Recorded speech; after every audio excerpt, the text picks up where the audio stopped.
Well, greetings and salutations, everybody. Welcome to my YouTube channel. I am, of course, John Campea, and this is the spoiler review of Star Wars The Last Jedi Part 2. Now, a whole ton of you guys sent in thoughts and comments, so much so that we hit almost 2 hours in part 1 of the video, and I said, okay, 2 hours. We got to stop the video now, but I will do a part 2 to answer all the rest of the questions and take all the rest of the comments, and that's what we're going to do right now. So, with that out of the way, let's continue on with part 2 of the spoiler review and open discussion. And the first question that didn't get asked in part 1 comes from Master Zhang, who writes, John, I love many risks that the movie took, but I think they went too far on Rey's parents. It does not make sense considering the things that happened in The Force Awakens. There is definitely something going on with Rey. Completely disagree. Master Zhang, I've been saying for 2 years, ever since The Force Awakens came out, I've said, if you watch The Force Awakens makes it very clear that number one, Rey is not a Skywalker, and number two, probably not anybody. And then for the last year, I've been saying, she's not parents from anybody. For the long history of the Jedi, a Jedi is not born of other Jedi. A Jedi is just a Force-sensitive person is just born, and then the Jedi discover that person, bring them to the Jedi Academy, and train them, and yada yada yada yada. So I've always been against this idea. Always been against the idea that Rey has to be related to somebody. That goes completely against everything else. Thousands and thousands and thousands of years of Star Wars lore other than Anakin and Luke Skywalker. Other than that, like, the consistency is that her parents are nobody. And I thought the way they handled it was perfect. It is the way it should have been handled. It is exactly right. And especially when you understand that one of Rey's weaknesses is, like a lot of, and I mentioned this in part 1 of the video, that, you know, being an abandoned child, she wants to believe that her parents are coming back someday and that they never wanted to abandon her. They just needed to leave her there for a reason she'll find out later. But no, she was just abandoned. And that's something she has to wrestle with now and deal with now. So I respect that you were looking for something else. I think a lot of people were looking for something else in the whole Rey parentage reveal. But I've been saying it for years. Her parents, the best way to handle it is they're not anybody. Now, I would have bought into it if, say, they decided to say she was like a Kenobi grandchild or something like that. I would have been okay with that. I mean, there are times I said, hey, out of all the crazy theories, I most believe in that one. But for the most part, her parents are probably not going to be anybody, and I think that was the exact right thing for them to do. Just my opinion. Clearly, you have a different one, and that's totally cool. All right, what's next here? This next one comes from Delphoronic, who writes, they wasted Snoke, in my opinion, in my humble opinion. They showed how powerful he is, then he got killed with ease. The turning of the saber was weak, in my opinion. Mary Sithmas from Wales. And, you know, you're not the only one to think that. Again, I disagree, but you're not the only one to think that. Look back to the Emperor. Snoke was used every bit as much as the Emperor was used in the original trilogy. And the Emperor, how did the Emperor go out? Just somebody snuck up behind him and picked him up and threw him down a pit. That's how the Emperor went out, and everybody celebrates it. The fact of the matter is, and I mentioned this in part 1 of this video, Snoke was so powerful, there was no other way for him to be defeated. It would not have made sense that even if Kylo Ren and Rey teamed up, they weren't going to beat Snoke. That just wouldn't have been believable. Snoke had to be defeated by being outwitted. And that's what Kylo did. He outwitted him. And he tricked him. And he killed him. And so on that level, I thought it was great. I love the way he went out. I thought it was actually pretty good. And again, the theater I was in just erupted in cheers when it happened. So I especially love the effect, like then after Kylo turns the lightsaber on, he reaches for the saber and it cuts through him in half and flies to his hand. I thought that was great. So, but again, Delph, you are not alone. There are a number of people out there that really didn't like the way Snoke died. And I completely understand. That's cool. For me, it made sense, and it worked. So I was happy with it personally. Not happy with everything in that movie, but it made sense to me. Shervin House writes, Luke wasn't willing to kill Vader, but was okay with killing Kylo. Yeah, it's because Shervin, it's a totally different situation. Again, I addressed this in part 1, but it's a totally different situation. Vader was his father. And Luke, being his son, he could see that this whole time, the entire time Anakin was Darth Vader, there was still good in him. that Vader was constantly fighting against. And then when his son came into the picture, that goodness in him was getting flared up. And Luke could sense it. And he knew that Vader could be turned, that Vader could be saved. So that's a completely different situation than Kylo, where Luke realized there's nothing left in him but darkness. Rey recognized there's nothing left in him but darkness, and Kylo's own mother recognized in talking to Luke, my son's gone. There's nothing good left. Now it's just Kylo Ren. That's all that's left. So when Luke recognizes there's no good left in him and it's just darkness, when Rey recognizes there's no good left in him and it's just darkness, and when his own mother recognizes there's no good left in him, it's just darkness, at that point, yeah, Luke was okay with it. And remember too, if you're talking about in the flashback scene, Luke looked into him and saw that darkness. And look, and I brought this up in part 1 of the video too. It's as if Luke is looking at young Hitler. If you could go back in time, this is the classic conundrum that's presented to people. If you could go back in time and find a young Hitler, would you kill young Hitler? Even though young Hitler hasn't done anything yet, you know that this young person is going to grow up to become the biggest monster the world has ever seen and be responsible for the death of millions. What would you do? And I think that's what Luke caught himself in. He found himself in that conundrum, that he looked into him and saw an even more overwhelming darkness than there was in Vader. And he saw it coming. And he considered for a moment ending him and then changed his mind. He thought the better of it and stopped himself. So I really don't see the problem there, Shervin. I honestly don't. All right. The next one comes to us from Curtis Lopez, who writes, seriously, how awesome was it when that cruiser light sped through the Star Destroyers? And you know what else was great about that scene?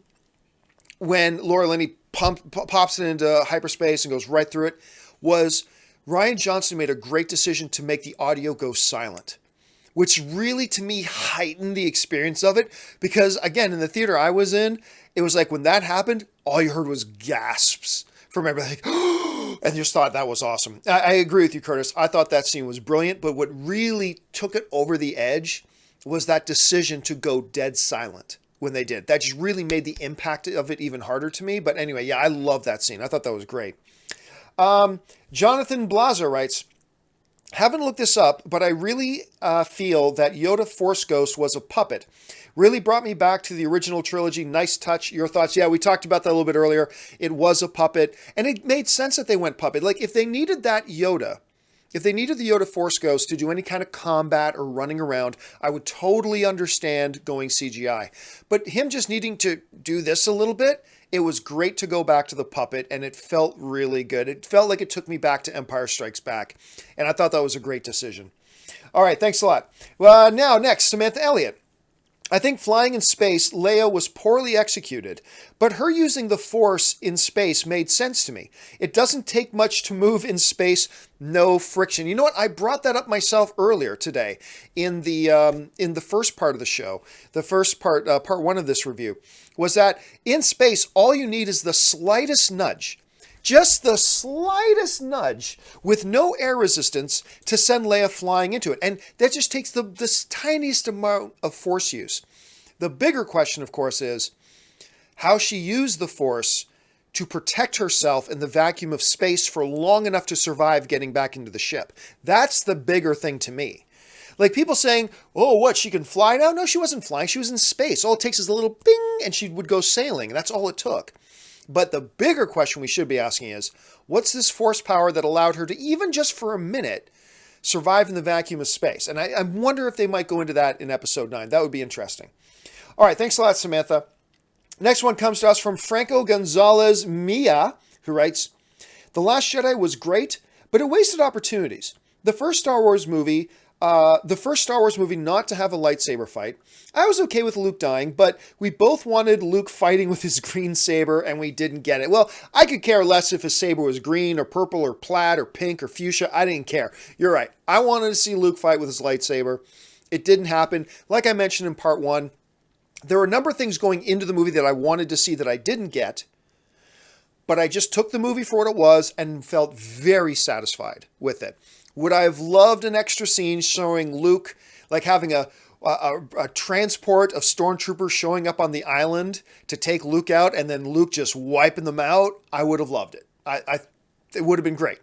It didn't happen, and I wish I got to see it, but it didn't happen. But I'm still very emotionally satisfied as an audience member for what they gave me. I thought what they did with Luke was just brilliant. I really did. I think the way they used Skywalker in this was absolutely fantastic.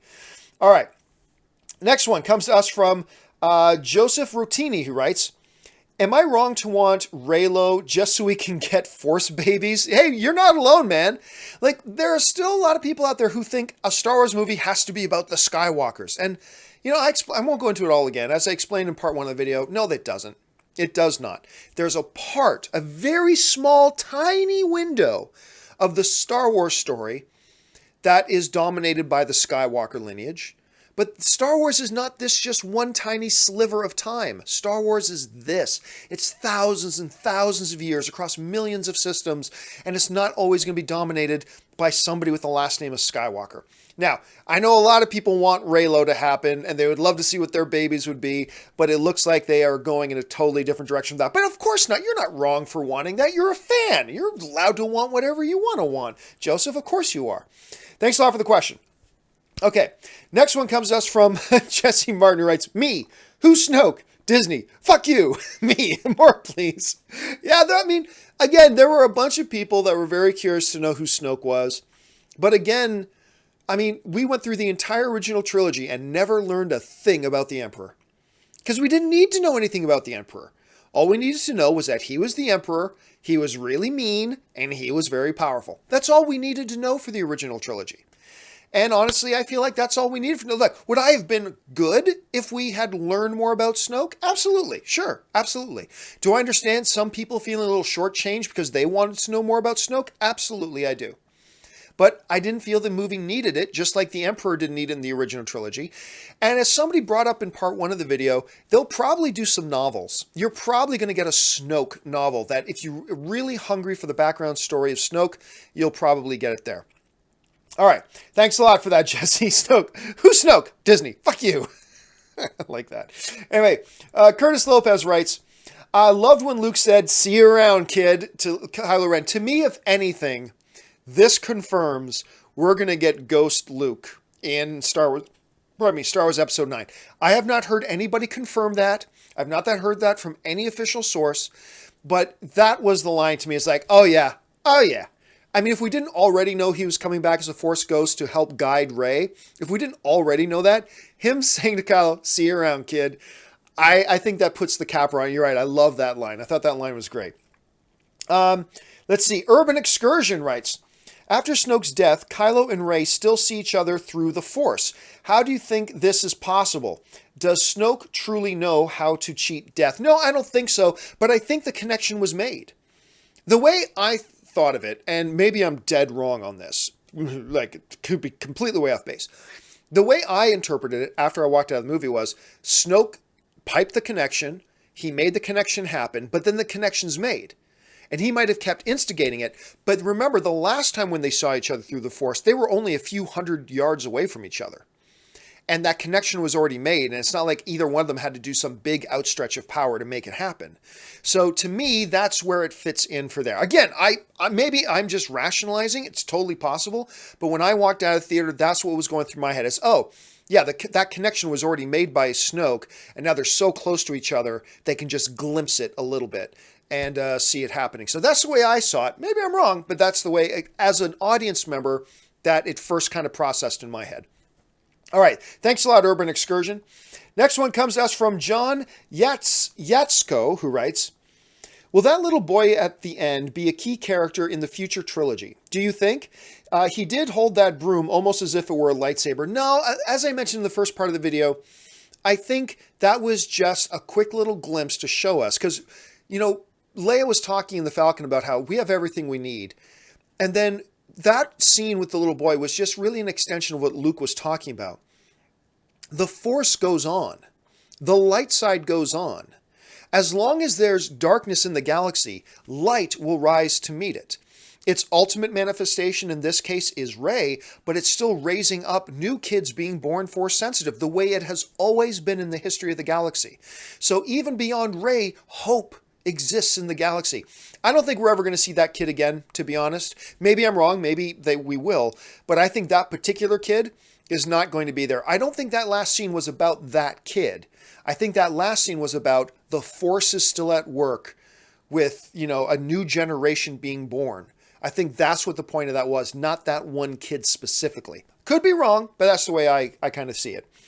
All right.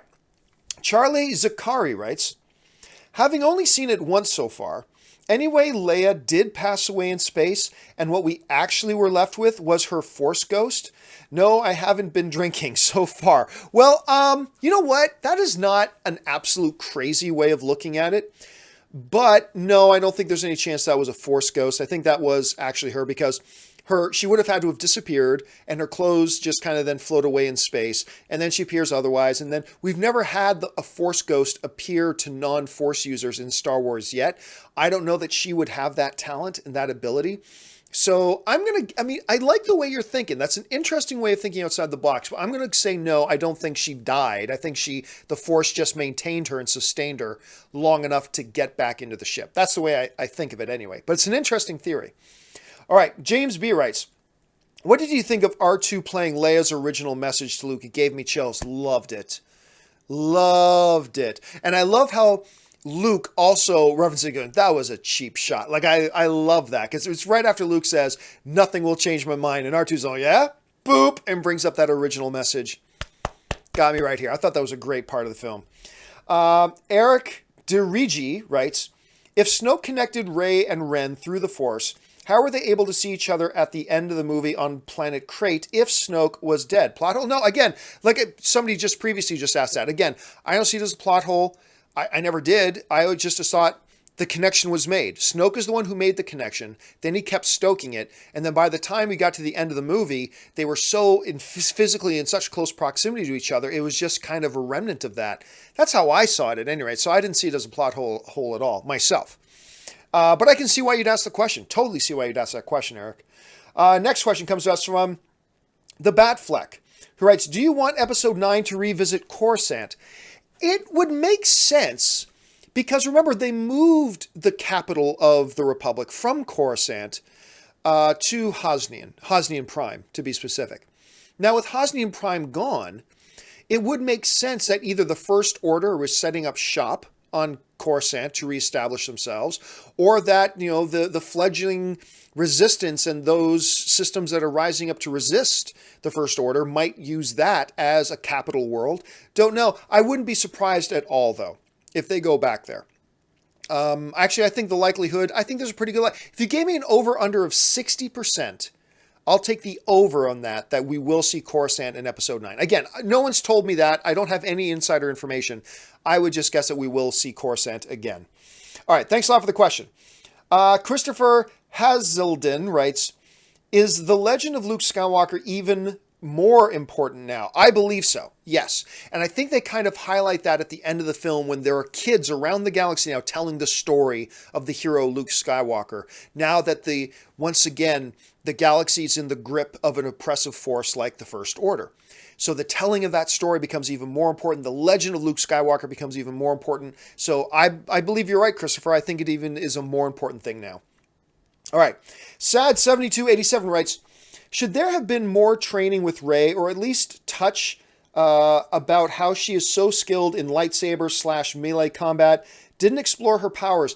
I think the movie already explained well. This movie and The Force Awakens perfectly explained her melee combat prowess. Completely. She has been fighting her whole life just to survive.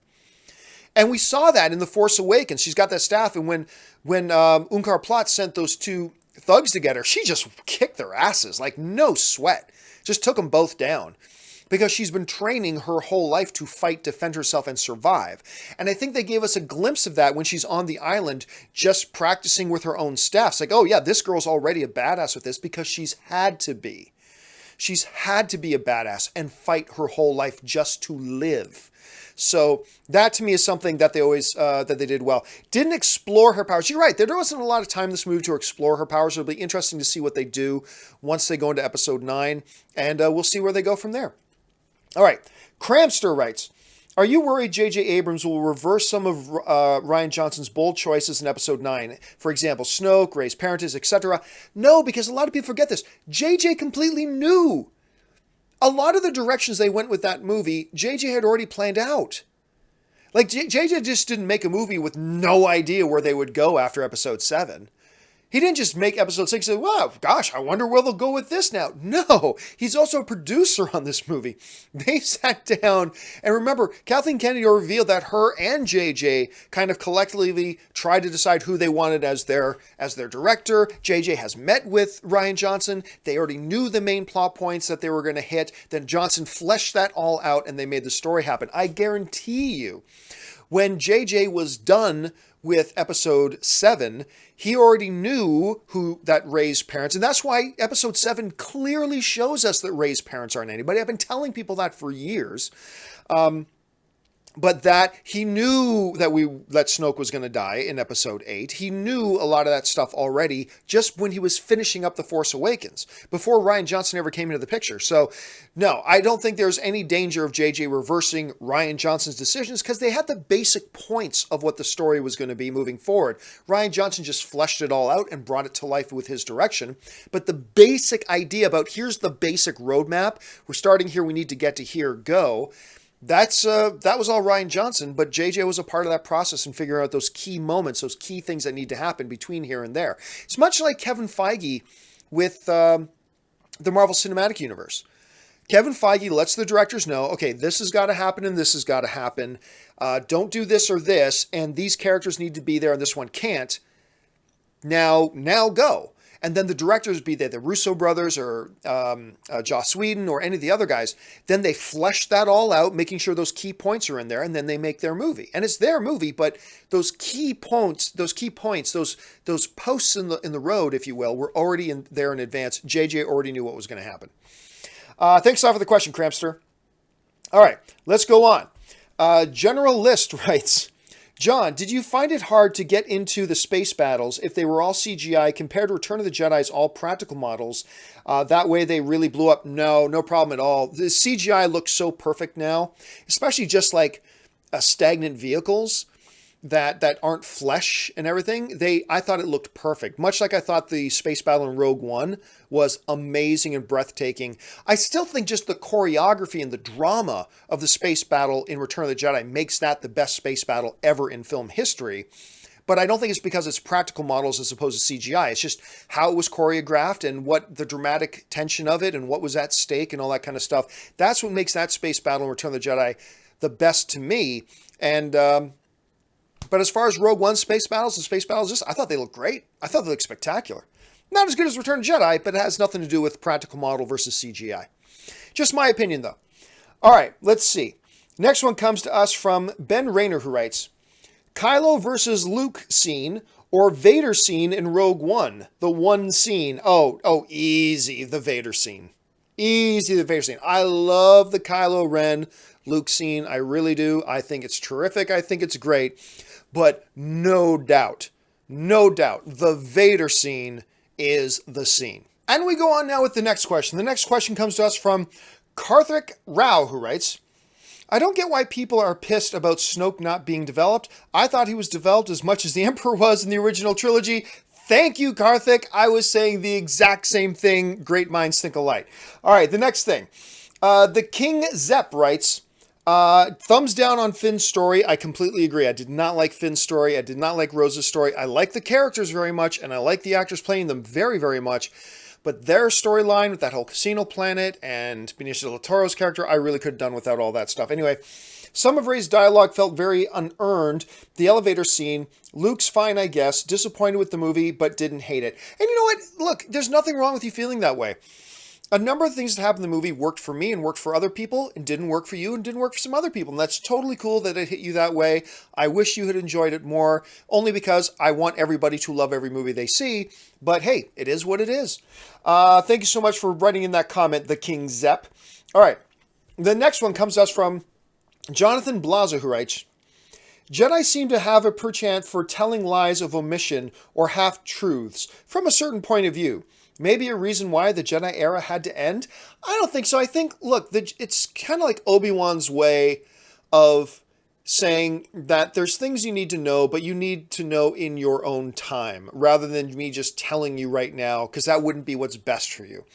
And I think at the heart of it all was never, like for instance with Obi-Wan, there was never an intent to deceive Luke. It was about just letting Luke knows what he can handle right now, and then let him learn the rest later on.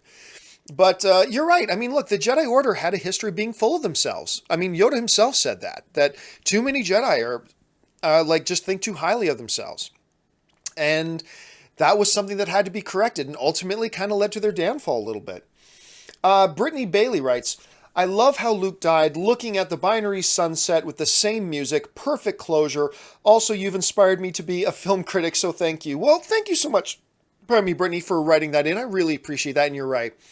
That ending, him on the rock, looking out at the sunset, with that music playing, it was so poetic, it was so appropriate, and it was so perfect. And you're right, Brittany, I'm with you on that. It totally worked for me. Ben Rayner writes, Plasma, I think you meant Phasma. Phasma annoyed me, what a waste. Hey, I'm with you on that. Phasma, again, I mentioned it earlier, was wasted yet again. This is the second movie in a row they've wasted her. You set up this character in such a way that she's supposed to be something significant, and she turns out to be pretty damn insignificant both films, and it's really unfortunate that they wasted her that way. A complete agreement with that.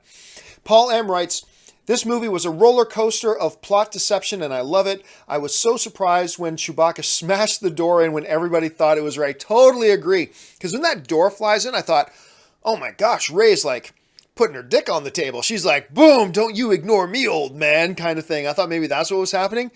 And then it's Chewbacca coming in. And I love it. And also that heartbreaking moment when he goes, wait, where's Han? And at first I thought, well, wait a minute, if Leia felt Han's death in the Force, why wouldn't Luke? But they explained that later because Luke had totally closed himself off from the Force, so then it made sense. But anyway, yeah, I love that scene when Chewbacca comes bursting through the door. I thought that was great. Let's see now. Jesse Martin writes, why not use the Force in the throne room, Kylo and Rey? They didn't need to. I mean, the best way to deal with those guys was exactly how they were dealing with them, with lightsabers and whatever. And besides, with you had 8 guys coming at you at once, there's only so much you could have done. But look, you could bring up the same thing in a lot of different fight scenes that, oh, couldn't the Force have been used this? Look, they were using the Force in combat. So they were using the Force. Worked for me. P. Cheek writes, what are your thoughts on the Phasma Finn fight? I mentioned it earlier. I'm totally satisfied with it. I said going into the movie that Phasma better not lose that fight to Finn, and she didn't. She beat Finn's ass. She won that fight. And after she thought he was dead, she turned around, after kicking his ass, she turned around and turned her attention to Rose, and then Finn sneaks up behind her and gets in a cheap shot, and then she still would have kicked his ass some more, except the floor fell out from under her and she fell down to her fiery death. So I was perfectly happy with the way the fight transpired. I was totally satisfied from my point of view at any rate. Ryan Gosper writes, what if 9 is 20 years later with Rey plus New Jedi Order? Hey, it's possible. They could jump ahead a whole bunch of years if they wanted to. I don't think that's what they're going to do. I mean, if they wanted to do that, that would also explain, you could then say, General Leia's passed away. If you're going to say 9 years have passed, or 10 years have passed, or 20 years have passed, you could get away with then saying General Leia passed away at some point. I don't think that's what they're going to do. I'm starting to have hope that they're going to recast Leia. And again, as I said in part 1 of this video, to me, that is the only true way to honor Carrie Fisher, is to have that role recast and finish off what Carrie started for her. That's the only way to honor her. I think to not have Leia in part 9 is a spit in the face of her legacy. And I really hope they do it. Anyway, the next one comes to us from Follow the Ori, who writes, you think good idea. Opening crawl, Leia died. but her and Luke there with Rey as a Force ghost. Then CGI is not that much of a problem. Then it is respectful. I don't know. I mean, you're thinking outside the box, Follow the Ori, and that's a good thing to do. But I think that feels shoehorned and forced. No pun intended. I think that feels shoehorned and forced. I don't hope they did. And I don't think it would be a disrespectful thing to do, not at all. I just think it's more respectful to Carrie Fisher's legacy to finish what Carrie started for her. And take this character now across her finish line. Take Leia across the finish line. Do it right. Honor her by recasting the role and do it in her memory. I think that's just the way to do it. But you're thinking outside the box, and I like that. Franco Gonzalez Mia writes, should Luke have had a scene like Vader in Rogue One? We've already mentioned that. You know I wish he did. That would have been awesome. I wish they had taken some time away from that stupid casino planet and just take 5 minutes out of that pointless storyline and just say a First Order scout troop just investigating that planet lands on Luke's island and Luke has to take some fools to school. I wish that would have happened. It didn't. That's all right. Jazz Viega writes, how do you feel about Luke's moment of considering killing Kylo? For someone who believed Vader could be redeemed, it seemed wrong of Luke's character to have that moment before Kylo had even done anything. Well, we've already talked about that, and I've expressed my point of view as to why I thought it was perfectly consistent. The difference between the Vader situation and Kylo Ren are night and day difference. Night and day different. And I've already kind of explained why I thought that worked out just fine, and that it worked out the way I think, and that Luke ultimately stopped himself, too, when considering it. But if you're looking down at young Hitler, and you know he's going to be responsible for the death of millions, you will be tempted to kill that child. Whether you should or shouldn't is up for debate, but you will be tempted to kill that child. And Luke looking down on Kylo and seeing that immense darkness in him, and he's seen this before and he knows what's happened, the temptation just to end it right there, of course, is there, but Luke ultimately stopped himself, so I thought it worked perfectly fine. Captain writes, do you think we'll see the Knights of Ren in 9? They could have been dismissed as the Praetorian Guards. I expect them to fight some young Jedi. Already addressed that. I do believe there will be in 9. I highly believe they're going to be in 9. But I don't expect to see them fighting young Jedi. I think they're going to be like boss levels for Rey. I think Rey's going to have to go through a couple of them first, and then ultimately she'll get to her and Kylo Ren again. That's how I think it's going to work out. All right. Jonathan Blazer writes, really hope for more Luke's lightsaber action, and yet I found Luke's end to be very impactful. Know you were hoping for the same. Still satisfying or no? Well, as I already mentioned, John, absolutely. Absolutely, I still found it satisfying. Even though it wasn't what I thought I wanted going into the movie, and I still wish we would have gotten that, I was very happy and very satisfied with the ending they gave Luke, and I was totally into it. Krieger119 writes, I'm conflicted. I'm disappointed with the progression between Kylo, Rey, and Luke Snoke equals joke. Rogue One is my favorite so far. I'm told it's because it's the most non-Star Wars movie. Is Star Wars just not my thing? Help me, John. I'll be honest with you, Krieger. I'm looking at your email, and I'm not really sure what it is you're asking. I think you worded it a little badly, because I'm not really sure what it is you're asking. So instead of sitting here and spending time answering the wrong question, I'm just going to say, hey, guys, you just heard Krieger's question. If you know what it is he means, jump to the comments section and see if you can offer him some answers. That would be great. Hollywood25 writes, I thought Kylo had turned, but glad they did not. Is that done, or will Rey/Leia still try in episode 9? No, I think they made it very clear in this movie. Kylo is, all that's left is Kylo. Ben Kenobi is gone. Or Ben Solo, I should say. Ben Solo's gone. Rey affirmed it, Luke confirmed it, Leia confirmed it. Her son is gone. All that is now left is Kylo Ren. And so I do not think there's going to be any redemption story for Kylo Ren. Now it's just Kylo Ren versus Rey. Dark versus light. And I think that's what episode 9 is going to be about. Or we could be wrong. They could come up with something totally different. KW Garrett 83 writes, I'm very happy with no Death Stars in The Last Jedi. However, where is the First Order base of operations? Does the Order crumble simply with Kylo's death? Oh, that's a good question. I don't think so. They seem to be a very established military operation. Snoke died, they were ready with succession.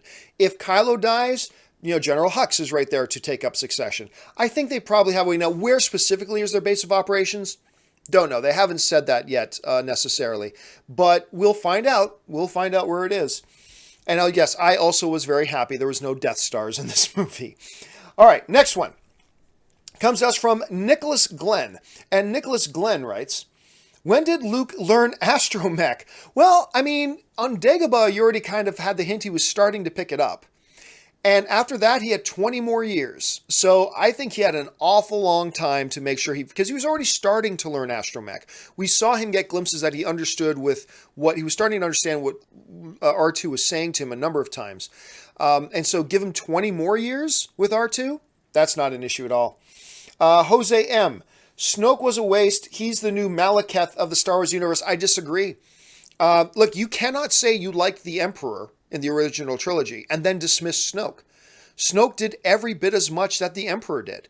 We knew every bit as much about Snoke as we did the Emperor.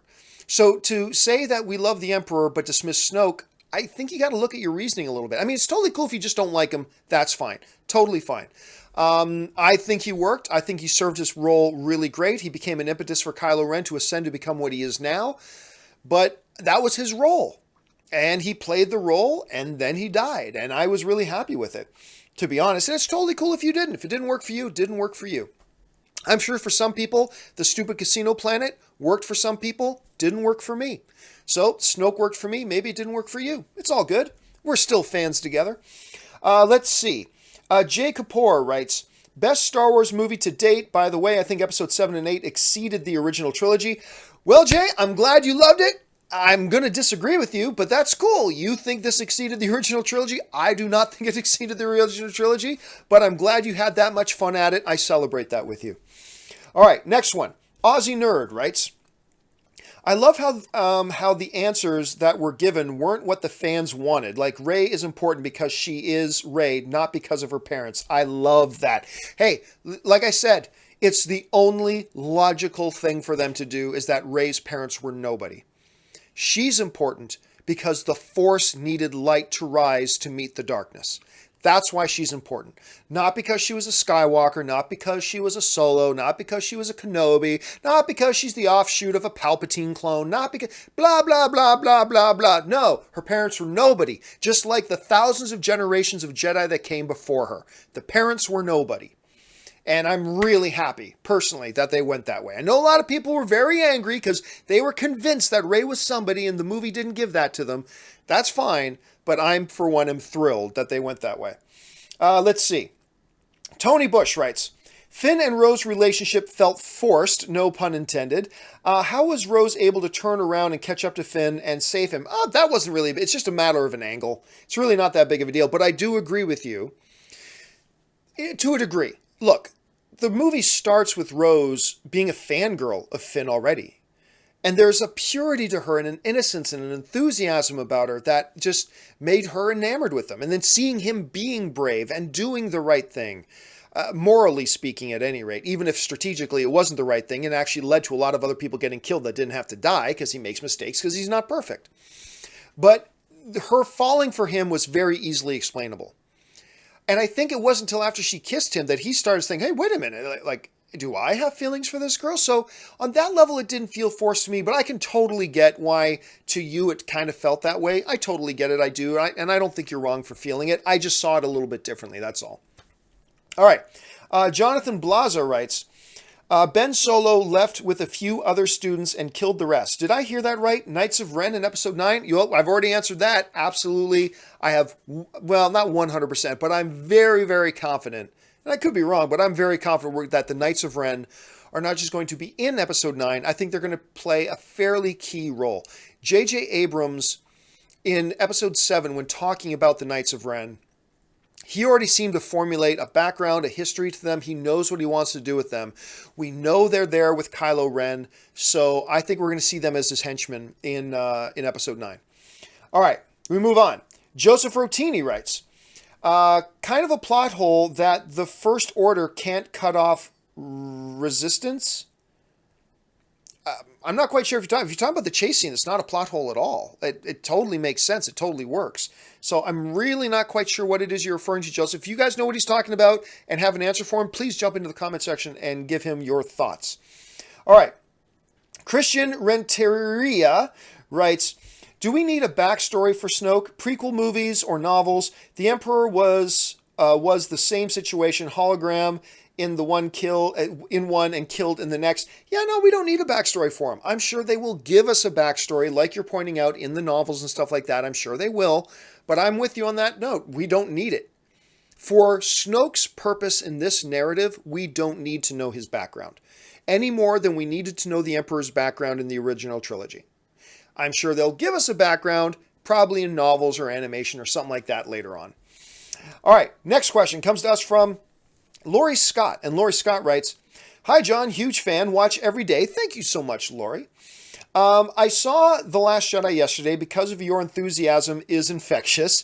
Never liked Luke before, but he was the ultimate badass in this one. Aside from recasting, what do you want for Leia in Episode 9?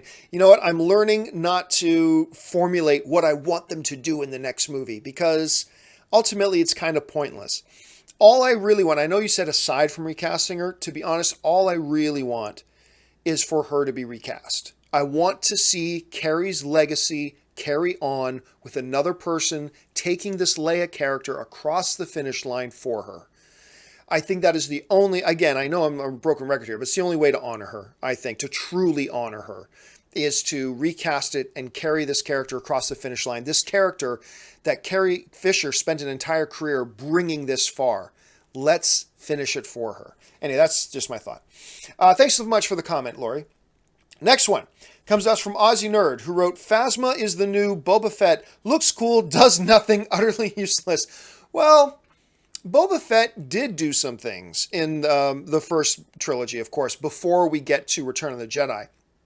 He's the guy who tracks down Han Solo. He's the guy who figures out they're going to Bespin. He's the one who lays the trap for all of them, and ultimately he makes away with Han at the end. To say Boba did nothing is an exaggeration. He accomplished a lot. In Return of the Jedi, he didn't do so much except fall down a Sarlacc pit. But yeah, Phasma is the Boba Fett of Return of the Jedi. Looks cool, pretty useless. We're supposed to be enamored with her, but totally damn useless. So I'm in total agreement with you there. All right, this next question comes to us from Trevor Macy, who writes, will we see the Knights of Ren in 9? Ben Solo took some of the students. P.S. You are so amazing, John. Thank you for all your hard work over the years. My pleasure, Trevor. And as I've already answered that question about the Knights of Ren, I totally believe we are going to see them. Aussie Nerd says, Luke is funny, cool, and sexy. Sure, let's go with that. Eric DeRiggi writes, was so powerful about growing beyond what we are. I used it in my classroom and kids responded. Insightful, or am I overreacting? No, I totally dig it, Eric. I think that was one of the underlying messages in the movie. I really do. Growing beyond what you are. And actually, him, like Kylo and Rey, I think both embrace that philosophy, growing beyond what you are. But that's where they diverge on what does that mean? And that's where they split. And we saw that happen in Snoke's throne room after they killed all the guards. Okay, they were kind of on the same page, and then that's where they start to recognize where they deviate in a very key way. So no, Eric, I think you're right on the money with that. All right, next one comes to us from Jonathan Blaza, who writes, were you disappointed by how Phasma went out? I'd say she still definitively defeated Finn, but it's still such a shame to see her go out this way. Oh yeah, seeing her go out with a cheap shot from behind and then the floor just falling apart underneath her. But then again, what has she done in this film franchise up to this point to deserve anything better? I mean, right? She's done nothing in this thing. I mean, she's got I like the Phasma novel very much. And I recommend you check it out if you get a chance to really get the backstory of the character. But as far as what she's done in the movies, while I am not satisfied with Phasma's end, really, has she done anything to deserve a better one? I guess not, I suppose.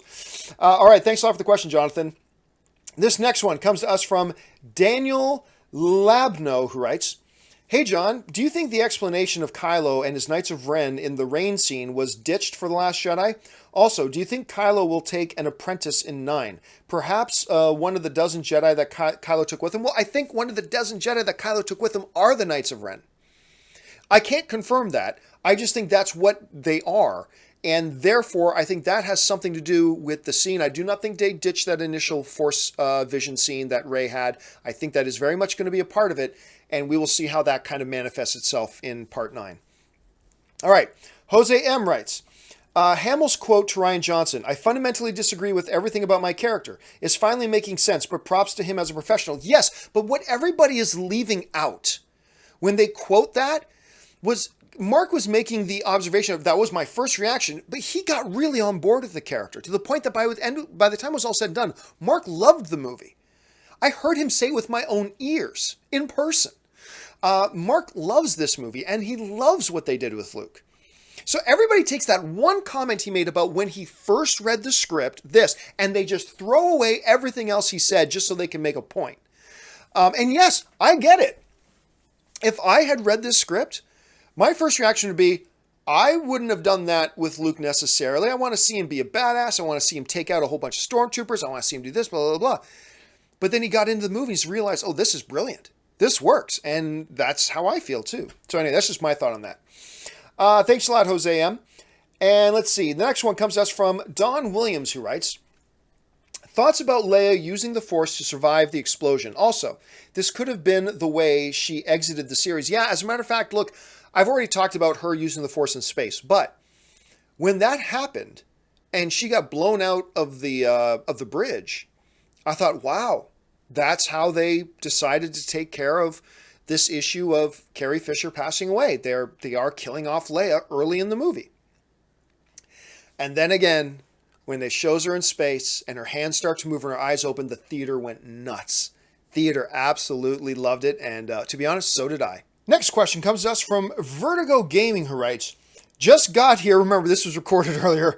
Just got here, so not sure if you've covered this yet or not, but what was the huge spoiler that you told and how did it happen? The spoiler that I've known for about a year now has been that Snoke dies in this particular movie. So that's the one that I knew about.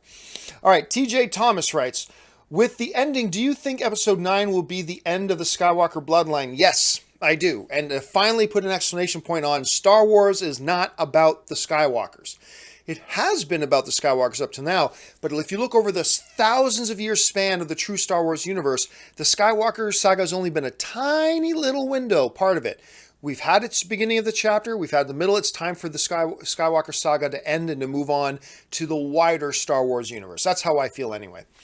All right, let's see. Michael Owen writes, did you enjoy that Luke's final scene was looking at the twin suns and Ahch-To, similar to his first scene on Tatooine? Yeah, we addressed that a little bit earlier. Absolutely loved it, Michael. Absolutely loved it. Tony Bush writes, probably my fourth favorite Star Wars film after the battle with Snoke. Rey's lack of screen time is noticeable. And will Chewie be a vegetarian in episode 9? No, I don't think Chewie's going to be a vegetarian. He might not be eating... what do you call porgs? He might not be eating porgs anymore, but I do not think he'll be. And Rey's lack of screen time, I don't know. I think she was really heavy for a lot of the film. Then they broke away from her a bit. And then she has this triumphant return, of course, with Chewbacca and the Falcon. And then obviously saves the day at the end, clearing the rocks away, leading to the escape of everybody. So I thought it was fine. And right now, I agree with you. For me, it's my fourth favorite Star Wars film after the original trilogy. But that might change places once I have a chance to watch it a few more times. It might drop down. It's not going to break into the top 3. It's not going to replace either Return of the Jedi or Empire Strikes Back or Star Wars A New Hope. It's not going to replace any of those for me. It may drop down below Rogue One or The Force Awakens, but it's going to be in that window right there. Right now, it sits at number 4 for me. All right. Amin Mashiekai writes, do you know how Snoke was going to die? Or did you know how Snoke was going to die, or just that he dies? And do you think there was a better way to show Leia's powers rather than floating in space? No, because I think, starting with the Leia question, no, because Leia's powers would be very limited. And for her to, glide through space with no resistance and no air, all it takes is ding, and she would sail across space. So it would take a very limited amount of power for her to do that. Again, my bigger question is how did she use the Force to sustain herself in the vacuum of space, even if it was just for a minute? I want to know that. As far as, did I know how he died? I didn't know specifically. I did know that Kylo Ren killed him. Other than that, I didn't know. But that's the only thing I knew because I found it through somebody I knew in the industry. But the specifics of how, didn't know. So that was a surprise to me, that part. Reggie Phoenix writes, thoughts when you saw that Rey stole the books? Oh, loved it. I loved it because that opened up a lot of possibilities moving forward. And it makes Yoda that all much more funny because Yoda knew Rey took those books. Yoda knew it. And he was like, I think that's why he burned the tree down himself, just as a jab at Luke. So he didn't want Luke to get close enough to realize the books weren't there anymore. And Yoda burned the tree down. Yoda's the best. Yoda's the best. I just thought that was terrific. Michael West writes, Mark Hamill didn't love his character. Oh, he absolutely loved his character. We've addressed that already. Yeah, I know there was that initial thought that went around and everybody ignores everything else that he said, but Mark Hamill loved his character. Aussie Nerd writes, Disney's response to Rey is a Mary Sue, Kylo is a baby Vader, is utterly perfect and happened in the same scene. Oh, I see what you're saying. The response to Rey as a Mary Sue and Kylo. Oh, absolutely, yeah. That is, again, Rian Johnson and Lucasfilm rolled the dice so much in this and took some really great risks, and some of them paid off, some of them did not. Finn and Rose's story, the whole casino planet thing, the stupid horse race stuff, a number of the Phasma, a number of the things didn't work, but that was one of the things that worked beautifully for me. I completely agree with you, Aussie Nerd. Beck's Experience writes, over under 40%, we gonna see Sebastian Stan as a young Luke in a Star Wars prequel. Merci for the great job. Merci beaucoup, mon ami. No, I don't think so. And this whole thing is, he looks like a young Luke Skywalker, therefore he should be Luke Skywalker. I don't buy into that. Although I like Sebastian Stan very much. I've met him on a couple of occasions. You guys know he's been in my studio before, and I've had a chance to spend some time with him. He's great. I think he's a wonderful actor. But no, I do not think we're going to see any more prequels with Luke Skywalker. I don't think they're going to go there. D. Walders writes, John, here's a plot hole. Holdo could have stopped Poe's mutiny / Canto Blight by simply telling Poe about her and Leia's plans to evacuate Crate. Instead, she behaved like a shady character for no reason. I addressed this earlier today, completely disagree with you. Remember, she has never met this guy. She has no reason to trust him. The most recent thing she knows about him was that his poor judgment led to the death of a whole lot of resistance fighters, and Leia demoted him. Is that the guy you trust with this secret plan? Is that the guy you trust? From her point of view, no. We're the audience. We know Poe is a hero. We know Poe means well. We know all that. But from her point of view, he's a guy she's never met.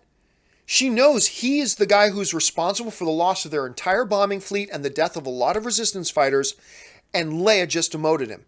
Is that the guy you think she was going to share the secret plan with? I think it's a ridiculous thought that she would even consider sharing that plan with him.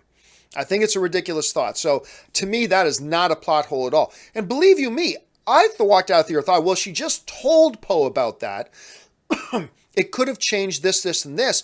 But when you think about it logically, no way would she tell Poe this stuff. No way would she tell him. Anyway, that's just the way I saw it and the way I experienced it. But you experienced it a little differently, obviously, and that's perfectly fine. Jonathan Blaser writes, Hyperspace Tackle, best thing ever. Oh, I see.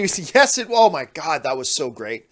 And like I mentioned earlier, the Rian Johnson going silent in that scene, so good. So good. Kalis Menon writes, was Snoke being killed the mother of all spoilers? I've already addressed that. Yep. Yes, it was, because nobody saw it coming. And I mentioned this earlier, but seriously, I've been mentioning this for almost a year that I had this spoiler. Of the thousands of people who wrote to me trying to guess what it was, nobody got it right, because we've all just assumed Snoke was going to be the big bad guy through the end of episode 9, and nobody once guessed it was the death of Snoke. And that was amazing. That just made his death all the better to me, to be honest. All right. Iggy is Horrible writes, hey John, love you man, thank you so much. Favorite scene that made me tear up was Yoda. Do you think Yoda saying Rey knows the knowledge because he knew she took the books? Well, no, I remember, maybe I'm not remembering it right, but I believe the way he phrased it right, everything that's in those books that she needs to know is already kind of inside her. Now, obviously Yoda knew she took the books. I think that's why he burned down the tree. That he's a scoundrel, that Yoda. But I think he was just talking in general. Yes, in those books, wisdom there is, and blah, but all that, everything she needs is inside her already.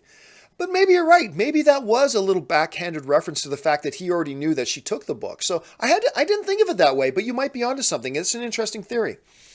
All right, Joseph Rotini writes, Rey is still a Mary Sue equal to Kylo, almost no... I'm not quite sure what that means, but the notion that Rey is a Mary Sue is complete nonsense. It's complete gibberish, complete garbage, that whole theory. Because anybody who says Rey was a Mary Sue wasn't paying very close attention to the movie, in my opinion. That's just my thought, though. Ben Rayner writes, staff becomes a lightsaber now. You know, I always thought that the staff already was something different. I was wrong about that, clearly. But does she turn it in? I mean, she's in need of a new lightsaber now, right? Maybe the staff becomes that new lightsaber. Black Rice 19 writes, does Rey create lightsaber with staff in 9? Great minds think alike. Everybody's thinking the same thing. I believe so. It's possible. It's certainly possible. Kalis Menon writes, what did you think of Luke's end Iron Man 3 scene? What did you think of Luke's end Iron Man 3? I'll be honest with you, I'm not quite sure what you're referring to. But if you guys know what it is Menon is referring to, please jump in the comment section and leave your thoughts. DP Patzel, who writes, DT Patzel writes, DJ learns about the transports when Poe tells Rose and Finn that Holdo is evacuating the ship. I see. It's right before he gets the necklace from Rose. Didn't see it till the third time I saw it. Okay, there you go. I didn't remember that. And I think, you know what? Now that you mention it, I think you're absolutely right. I think that is when he found out about it. So, bang on. Well done. Good job. All right. Angry Owl writes, your thoughts on the scene of Leia getting sucked into outer space? I'm not sure I bought that scene. Love what you do in channel. Well, I've already addressed that clearly. Again, I was like, when it first happened, shocked. And then when it transpired, I thought it was pretty awesome the way they handled it. Nerd Aussie, what will they do with Leia? That's the $1 million question now, Nerd Aussie. Aussie Nerd, that is the $1 million question. And that's going to be all the speculation now for the next 8 months until they start announcing all the things about Star Wars Episode 9 coming together. That's going to be it. What do they do with Leia now? Is she die in an opening crawl? I sure as hell hope not. Are they say she's just off on a recruiting mission for the Resistance off in the Outer Rim worlds? Maybe. Or do you do the best thing? The thing that honors Carrie Fisher and recast the role and carry this thing across the finish line for Carrie since she can't do it herself now. That's the right way to do it. So I hope that's what they do, but it's what we're all going to be speculating about for the next long time. Michael West writes in, how did Leia survive the explosion and the rest of the people didn't? Then she pulled a Superman in space. We've already addressed that. Brian Crockett writes, do you think Phasma will show up again somehow? You know what? I hadn't thought about that. I mean, I think they made it pretty clear. She falls into a big ball of flame. But the ship didn't blow up. Right? The ship didn't blow up. Could she still be alive? Could that chrome... Look, we saw the chrome armor deflect a laser bolt. Could the chrome armor protect her in flame enough that she could get away? I hadn't thought about it until you just brought it up. Maybe they got a plan to bring Phasma back again and finally do something with her. Maybe that was their plan all along. Maybe their plan was tease her in The Force Awakens, then tease her again in The Last Jedi, and then bang, do the real heavy stuff with her in Episode 9. Maybe. I mean, if I had to put $5 on it, I think she's dead. But it's certainly possible what you're suggesting. Thanks a lot for bringing that up, Brian. Tony Bush writes, felt like they tried to put 3 movies into one. Well, many Star Wars films, like Return of the Jedi, is definitely like that. It really, if you go over the structure of Return of the Jedi, it really does feel like they put 3 movies in one. And I kind of felt like that here too, but for me it worked. And I would understand if it didn't work for some people, but for me, I completely agree with you. It does feel like they did that, but it worked for me that they did that. So maybe it didn't work for you, which is totally cool if that's the case. Vicus Ahuja writes, what did you think of the marketing of The Last Jedi? I loved it. Just one teaser, one trailer, excluding posters and TV spots, most of which were Nissan collaborations.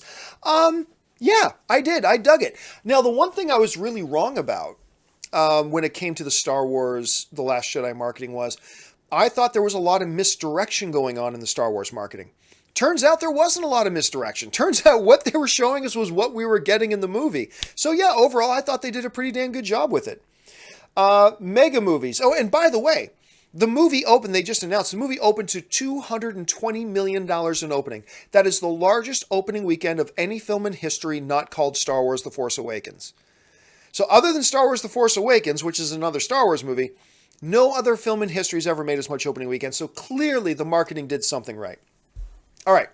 Mega Movies writes, will they Darth Maul, if you know what I mean, Snoke to bring him back? Snoke looked pretty dead. Snoke is pretty dead. He looked dead as dead can be. With Maul, I believe if I remember the cartoon correctly, he didn't die. Like he hit the bottom and he was dying, but then everything happened and he comes back. Snoke, on the floor, I think he's dead. So I don't think they're going to I think now the villain focus is all on Kylo Ren now. Kylo Ren becomes the focus villain of Episode 9. I think that's the way they're probably going to keep it. All right. Darren Chase writes, I felt the film had a misandristic feel. Finn, a coward, Poe arrogant, and Luke selfish, while Leia, Rey, Rose, and Holdo were the heroes. Original trilogy was male-centric, but this one is man-hate. Come on. Like, here's the thing. This is what I don't get. You say, oh, the first one was male-centric. Well, wait a minute. So are you saying that the first one was woman-hate? How come you're not just saying first one is male-centric, second one is female-centric? Why aren't you just saying that? Why do you say the first one is male-centric, but the second one is male-hate? Why don't you say that the first one is woman-hate? Because that's the thing. That's when I get in these arguments with people who say, oh no, Star Wars is using women as some of the lead characters? Oh, and they go, oh, it's just a pro-women agenda. It's a man-hate thing. But you'll acknowledge that the first movies were all male-centric. So was that woman-hate? Because if you're going to call this man-hate, then you have to call that woman-hate. No, that wasn't woman-hate. It's just men should be the leads. Come on. Cut that bullshit out. Let's cut out that bullshit. That's bullshit. Krieger119 writes, is trilogy lacking in lightsaber choreography? No, but I think we could have seen a better lightsaber fight in this one. Again, I wanted to see, well, no, I'm kind of good with no lightsaber fight per se. I was ready for them not to have the big confrontation between Kylo and Rey. That's got to come in 9. Well, what about Luke? Well, I like what they did with Luke. So that kind of takes out the possibility of Luke and Ben having a big lightsaber fight. Plus, the movie makes it really clear. Luke is far more powerful than either Kylo or Rey. So for Luke, and if you want Kylo Ren as the big villain of 9, and you want Kylo to have a lightsaber fight with Luke, well then that means Kylo has to win in that lightsaber fight, and there's no way he wins that fight. No way he wins that fight. So the only way to do it is by Luke doing it from across the galaxy, using the ultimate exhibition of force power. We talked about this in part 1 of the video. To do it, I think the way they handled it was perfect. Doing it any other way would have presented too many other problems, I think. But I'm not going to lie. I would have liked to have seen a few more lightsaber fights if they could come up with some excuse to have them. That would have been cool. Aussie Nerd writes in, just FYI, most of the negative reviews from Rotten Tomatoes were all the same review with similar wording and half to 1.5 stars. Well, look, I mean, we know the Rotten Tomatoes audience meter, much like the IMDb audience meter. The IMDb audience meter was a very positive 80-81%. The Rotten Tomatoes one was a very negative one at like 56%. But like there were like 23,000 audience reviews on that before the movie even opened.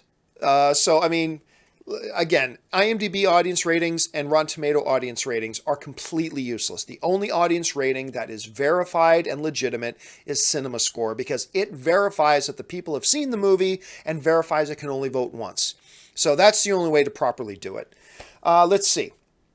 Sam Fisher writes, prediction for 9. Rey is going to realize that there needs to be a light and dark for balance, so she will let Kylo go, and they will both live in exile to keep the balance. No, because I disagree with that. I disagree with that. I think balance in terms of the Force is harmony and tranquility. That's balance. What we have, that's why Vader killing the Emperor was restoring balance. It's not like Vader killed the Emperor and then Luke had to die for there to be balance. No, tranquility, peace is the balance. And that's, I think, was kind of suggested when Rey was on the island and during her meditation with Luke. And she's explaining, as Luke was teaching her how to reach out into the Force and to feel there's decay and there's death and there's life and there's that. And you have on that island a total balance of the Force. When you bring into it a Kylo Ren, it throws that balance out. When you have a Snoke, it throws that balance out. And so the Force rises up a light to meet it. Darkness rises and the light to meet it. And that's got to be destroyed. It doesn't mean that she's now got to die. It's just now they become, like, for the longest time there was balance in the universe. And there was just the Jedi. The Jedi whose role it was to maintain the peace, to maintain balance. And that was the role of the Jedi, and that will continue to be the role of the Jedi. At least that's the way I see it. That's the way I interpret it anyway. Maybe I'm wrong, but that is the way kind of how I see it. Mega Movies writes, will there be a novel to explain Snoke's origin? Well, as we've already discussed, I think there will be probably. Jose M. writes, corporate overlord Disney will make Poe a Star Wars story. I doubt it. I think, look, we're going to see Poe again, for sure. He's going to play a major role in Episode 9, I'm sure, and then maybe seeing him in more movies after that. Poe, a Star Wars story? Anything's possible, I guess. I don't see it happening, but anything is possible. Let's see. Spider Storm Films writes, hi, John. Did you wish that Luke used his green lightsaber in present day, and do you think it was destroyed? And were you happy with Luke's death, and do you think he will return in 9 as a Force ghost? I'm pretty sure, Spider-Storm, I've already answered all those questions in this video. So, do I wish he used a green lightsaber? That's irrelevant to me which color he uses. Do I think it was destroyed? Not sure. Good question. Am I happy with Luke's death? Absolutely. Do I think he'll return in 9 as a Force ghost? Yes, I do. So there we go. Let's see. Graham Conley writes, having seen The Last Jedi, are you happy that JJ is back to finish the series rather than Rian Johnson?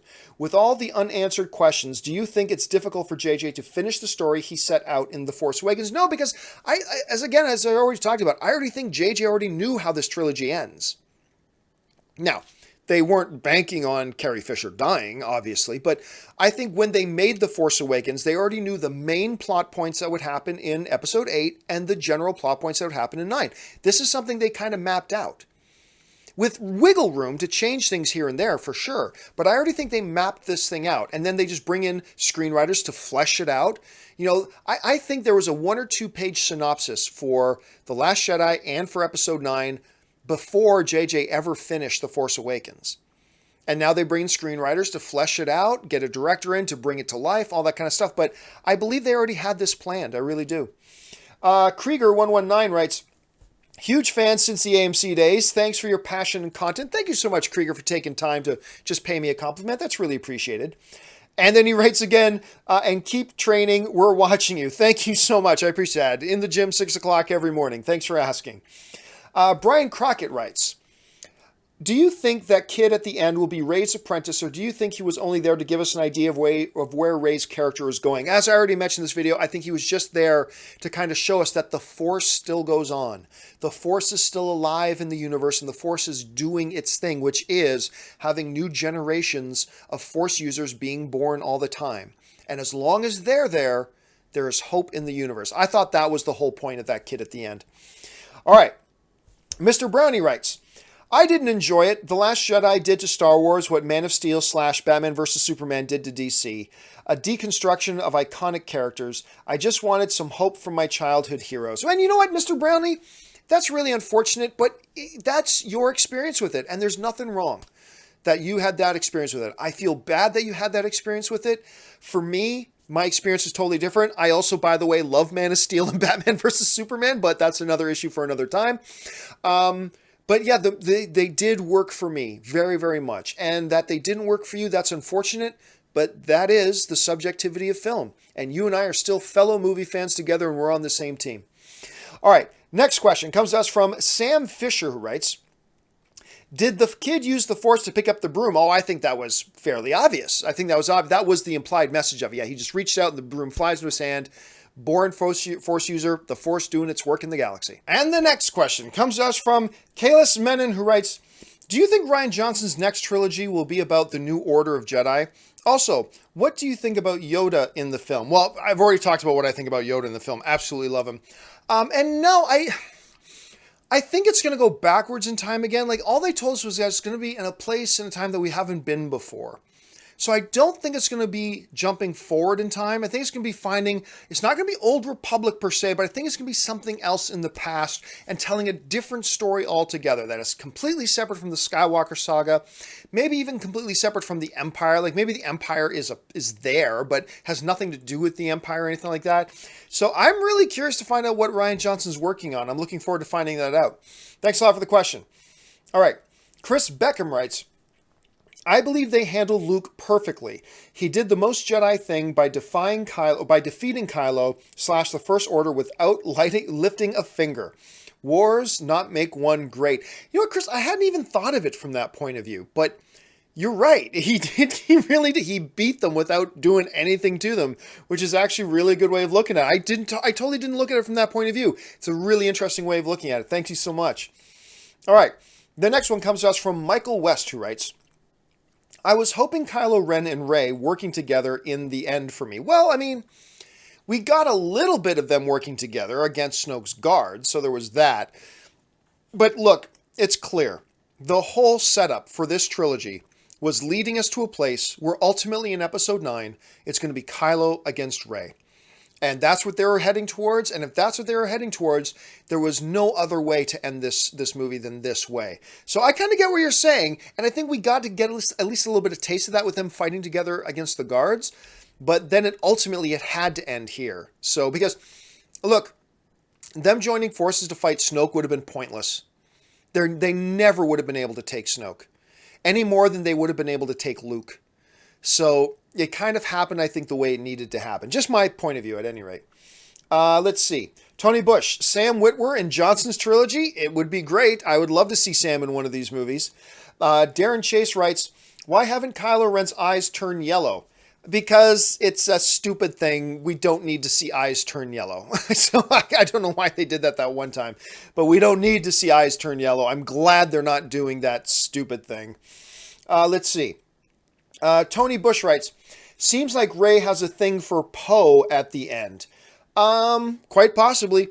Remember, in the novelization of The Force Awakens, they kind of hint that there's a little bit of a thing there. But then they just abandon that and pretend like they never met and then say they just met at the end of this movie. So that might be a thing. That could be a thing moving into Episode 9. We'll have to see what they decide to do with that. Cash SB writes, do you think there is still conflict within Kylo since he couldn't pull the trigger on Leia? No. I think there was a moment that he might still thinking about his mother, but that's gone. It's all gone. Luke felt it. Rey felt it. Leia, most importantly, realizes it's gone. Whatever was there, maybe even at the beginning of the movie, by the end of it, it's gone. He's flushed it all out. There is nothing but Kylo Ren now. To me, that's the way the movie is interpreted, but you may interpret it differently, and maybe you're right and I'm wrong. Let's see how it turns out. Daniel M. writes, the Falcon lost its satellite dish again on Crate. I didn't notice that. I'll have to go back and take a look at it. Poor Falcon always losing its satellite dish. If that's you're talking about when Chewie goes down into the crevice, I didn't notice, but now I'll have to go back and watch. I'll be paying close attention for that. Thanks for pointing that out, Daniel. Tony Bush writes, Luke created Kylo, then let him go on to kill people. Well, first of all, he didn't let him go. He had the house brought down on him because he was just trying to plead with Kylo instead of fighting him. So by the time he woke up, it was done.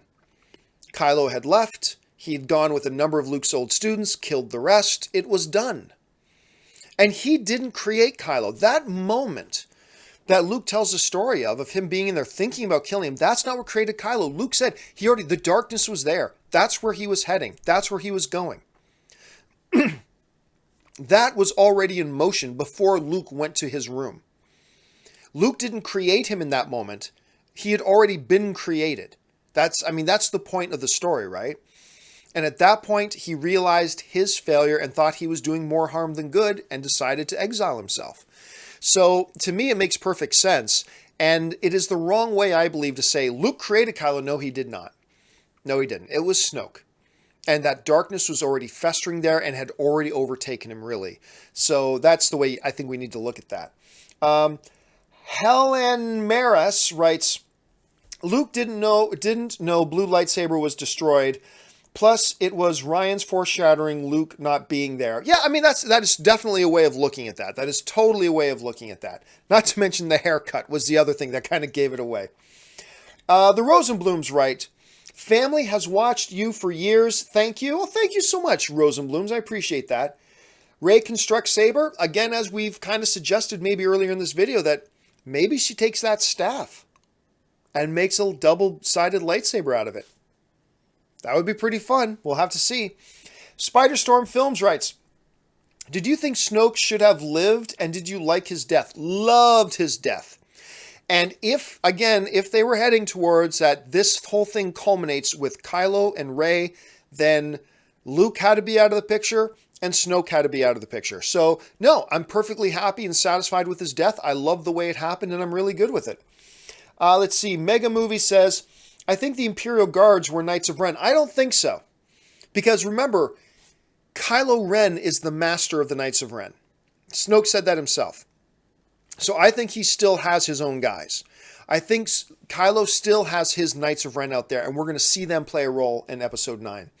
Francisco R. writes, The Last Jedi has made more in one weekend than Justice League made in 5 weeks.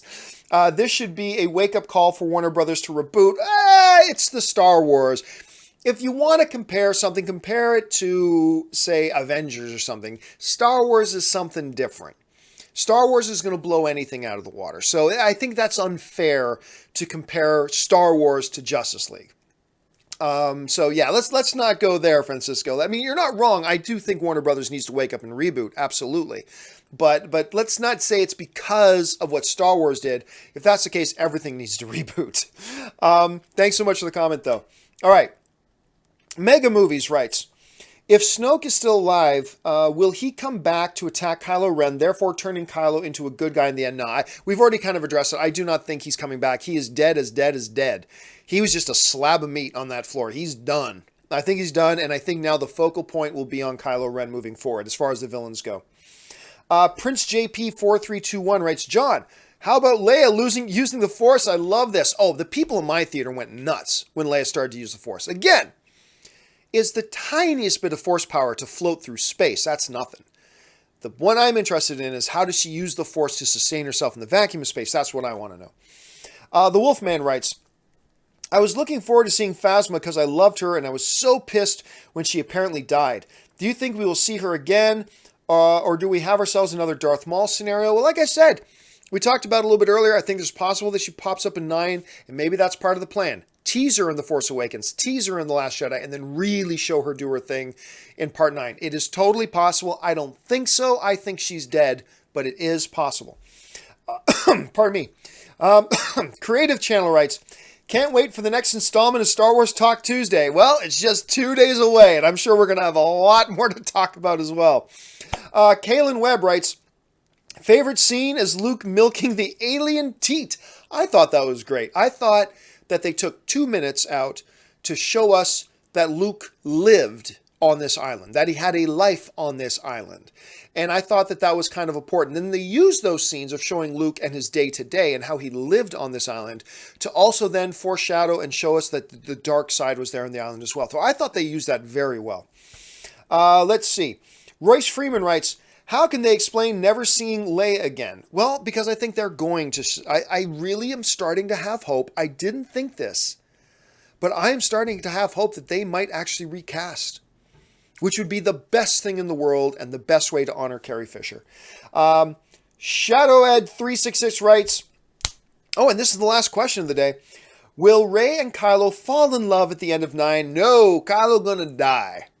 I think Kylo's going to die. And I think one of the accidental foreshadowings of that Kathleen Kennedy did was when they were talking about the future of Star Wars. She mentioned, we got 10 more films planned, and we're going to follow the adventures of Rey and Finn and Poe and BB-8. And very noticeable by its absence was any mention of Kylo. Oh, sorry, I had a dog just come in here. Hello. Hi, Waka. Anyway, and so I thought that was very telling with the way that they left Kylo off that name. So I think he does die. I don't think we're going to see him. Remember, I've emphasized this over and over again in this video. There's nothing good left in Kylo. Luke confirmed it. Leia confirmed it. Rey confirmed it. that who he was is now gone, and all that's left now is Kylo Ren. So that's the way I think that they're probably going to play that out. Woo! All right, guys, that will do it for this part 2 of the Star Wars The Last Jedi spoiler talk and discussion. I'm sure we're going to have a lot more discussion on Star Wars Talk Tuesday on Tuesday. But thank you guys. I know this has been like several hours long if you put both of these things together. But you guys had a lot to talk about. I had a lot to talk about. And I'm sure there's even more to talk about. Listen, guys, while you're here, take a second, subscribe to this YouTube channel. Make sure you click the thumbs up button, leave a comment below. And remember, we're all Star Wars fans. It's totally good to agree or disagree or whatever. Just remember, you're talking to somebody who's on the same team with you, whether you're talking to me or somebody else in the chat board. We're all fellow Star Wars fans together. So let's talk to each other like we are. And also, don't forget, follow me on social media, simply at John Campea. That will do it for me, guys. Thank you so much for joining me and being a part of this. My name is John Campea, and until the next time, may the Force be with you.